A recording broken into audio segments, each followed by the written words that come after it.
మీరు ఇంజనీరింగ్ చేశారా? జాబ్స్ కోసం సెర్చ్ చేస్తున్నారా? 3600 మందికి పైగా స్టూడెంట్స్ కి జాబ్స్ వచ్చేలా చేసిన code Gyan 100 days software course లో జాయిన్ అవ్వండి. మీ కెరియర్ ని బిల్డ్ చేసుకోండి. హాయ్ హలో నమస్తే welcome back to Suman TV. ప్రస్తుతం మనతో పాటు ఉన్నారు family counsellor, motivational speaker, public speaker Rajani Ramma గారు. నమస్తే మ్యామ్. నమస్తే నవీన. మ్యామ్, ఈరోజు నేను మిమ్మల్ని ఒక టాపిక్ అయితే వచ్చేసాను. చెబితే వినని భార్య, పంతానికి పోయే భర్త. ఇద్దరు రెండు ఒకటే, ఇద్దరు మొండి వాళ్ళే. అంటే చెబితే వినని భార్యలకి, పంతానికి పోయే భర్తలకి ఏం చెప్తారు ఈరోజు మీరు? అంటే అందరి కోసం కాదు, అలా ఉన్నారు కొంతమంది, వాళ్ళ కోసం ఏంటంటే ఓవరాల్గా చెప్పాలంటే బుద్ధి లేనితనం. ఇప్పుడు పదే పదే చెప్తున్నారు, ఎందుకు వినకపోవాలి అంటే ఆ చెప్పే అతను కూడా నువ్వు ఇలా చెయ్యకు, నువ్వు ఇలా చెయ్యకు, నువ్వు ఇలా చెయ్యకు అంటుంటాడు. ఏంటి అని నేను చెప్తా ఒక కేసు, అంటే పేర్లు అవసరం లేదు, చెప్తా దీనికి. ఎప్పుడు చూసినా ఇలా చేయకు ఇలా చేయకు ఇలా చేయకు అంటే రీజన్ ఏంటి అని అడిగినప్పుడు ఆవిడ రీజన్స్ నీకు అనవసరం, నేను వద్దన్నాను మానే అని అన్నప్పుడు, అదే చేయకు చేయకు చేయకు వద్దు వద్దు వద్దు అని అంటున్నప్పుడు ఆ అమ్మాయికి వినదు. రీజన్ చెప్పాలి. ఇప్పుడు మనము ఎగ్జామ్ రాస్తామండి, ఎగ్జామ్ రాసినప్పుడు దానికి రీజనింగ్స్ కూడా రాస్తాం కింద, దీనివల్ల కంక్లూజన్లో మనం ఇస్తాం కదా, రీజన్ చెప్తాం కదా. మరి నువ్వు తప్పు చేస్తున్నావు, లేకపోతే నువ్వు చేసింది నాకు నచ్చనప్పుడు నువ్వు రీజన్ చెప్పాలి కదా. చెప్పాలి. కారణం చెప్తే అర్థం చేసుకోవచ్చు. కానీ ఇంకొకళ్ళు ఉంటారు, ఏం చెప్పినప్పటికీ వాళ్ళ పద్ధతి మార్చుకోరు. లేవా చెప్పుకుంటూనే ఉండు, నేను ఇలాగే ఉంటా అని అంటారు.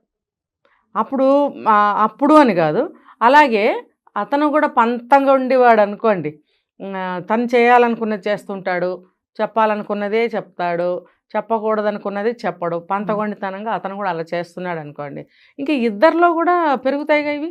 ఇప్పుడు మొన్న ఒకటి మాట్లాడుకున్నాం మనం, ఏదైనా చెప్పి చేయొచ్చు కదా. దానివల్ల నేను వచ్చి ఆ సమస్యని పరిష్కరించేస్తాను, నేను నా వల్లే అది జరుగుతుంది అని అనటం లేదు కదా. మరి అలాంటప్పుడు చిన్న మాట చెప్తే నాకు కూడా సంతోషం వేస్తుందిగా, మా ఆయన నాకు కూడా చెప్పే చేస్తారు అనే ఒక భావన ఆమెకు ఒక చిన్న గర్వకారణంగా ఉంటుంది. ఎందుకంటే భార్య అయినందుకు నాకు కూడా నా స్థానానికి కూడా ఒక విలువ ఉంది అనేటువంటి భావన ఆవిడకి కొంచెం గర్వంగానే ఉంటుంది. ఆ గర్వం ఉంటే మంచిదే కదా, అది చెడేం కాదు కదా.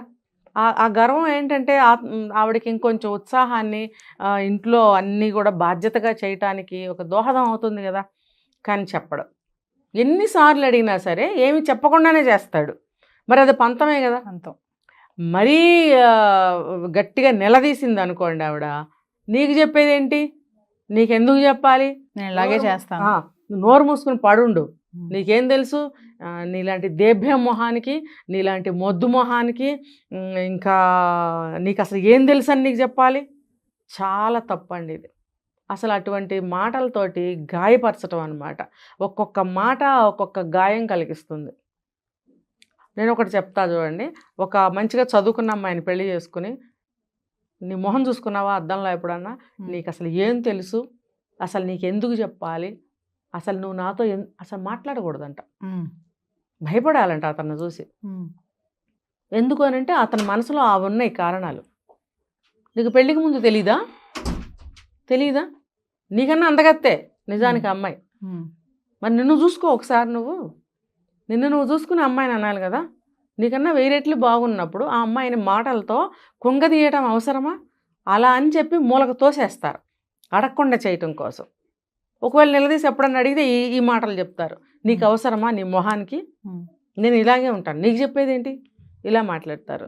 ఇవన్నీ జరిగిన కేసులేనండి. నేను చెప్పే చాలాసార్లు, నేను విననివి చూడనివి ఇక్కడ మాట్లాడను, అన్నీ ఒరిజినల్సే చెప్తాను. మరి అలాంటప్పుడు ఈవిడ పంతము ఇలాగే చెప్తే వినంతనము ఇలాగే ఉంటుంది, అతని పంతం అలాగే సాగుతుంది. ఇది మొండితనమే అంటారు మేడం. ఇద్దరు ఈగో. అతనిలో అయితే 110% ఈగోనే ఉంటుంది. ఆడవాళ్ళలో బాధ, ఆ బాధ కొద్దీ వాళ్ళు మొండిగా బిహేవ్ చేస్తారు. ఇది 100% కరెక్ట్. ఒక ఆడది కఠినంగా కానీ, రాక్షసంగా కానీ, గయ్యాళి గంపగా కానీ, మొండిగా కానీ, రోగిష్టి దానిగా కానీ మారింది అంటే ఖచ్చితంగా కారణాలు అవే, భర్తే. నీ వల్లే నేను ఇంత పంతానికి పోతున్నాను అంటే మరి ఎవరు భర్త? భర్త నీ వల్లే నేను ఇంత పంతం చేస్తున్నాను నువ్వు అవును. ఎందుకు? ఇప్పుడు ముందు విత్తనం ముందా మొక్క ముందా అంటే దానికి సమాధానం ఎవరు చెప్తారు? ఉమ్. నీ వల్ల ఇలా తయారైన భార్య, నీ వల్ల ఇలా తయారైన భర్త అన్నప్పుడు తప్పు ఎవరు ముందు చేశారు? విత్తనమా ముందు మొక్క? చెప్పగలరా?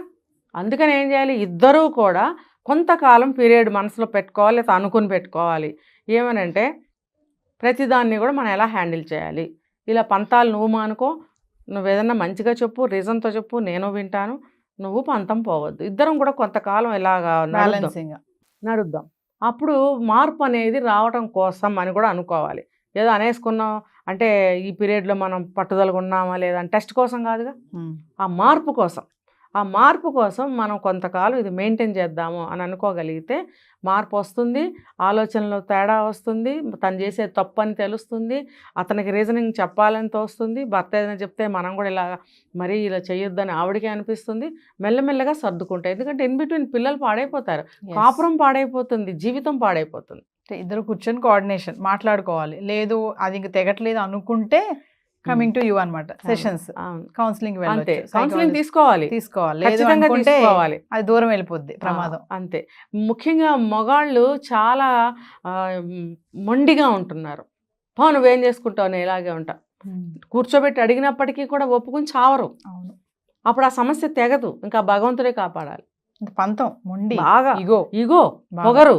ఎందుకు చెప్పాలి నీకు అసలు ఆ ఉద్యోగం చేసే అమ్మాయి అయినా సరే, అయ్యా ఉద్యోగం చేసే అమ్మాయి సరే. అణిచివేత అంటారు కదా, ఇలాంటి వాళ్ళల్లో మనం చూస్తాం అణిచివేతను. అందరు మగాళ్ళే కాదండి, Yes. దేవతల్లాగా చూసే మగాళ్ళు ఉన్నారు తెలుసా. భార్యని ఎంత వయసు వచ్చినా సరే, ఆ భార్య ఎలా ఉన్నా సరే విలువిచ్చి, ఎంత గౌరవాన్ని ఇచ్చి, ఆ ఇంపార్టెన్స్ ఇచ్చి, ఆవిడ విషయానికి కానీ, ఆవిడ మాటకి కానీ, ఆవిడ ఏదైనా కోరిన వస్తువుకి కానీ ఎంతో విలువిస్తారు. కోఆర్డినేషన్ కూర్చొని మాట్లాడుకుంటే అయిపోతుంది, లేదనుకుంటే సైకాలజిస్ట్ వెళ్ళాలి, ఖచ్చితంగా కౌన్సిలింగ్ అవసరం వెళ్ళాలి, లేదంటే ప్రాబ్లమ్స్ ఎక్కువైపోతాయి. అంతే. Thank you.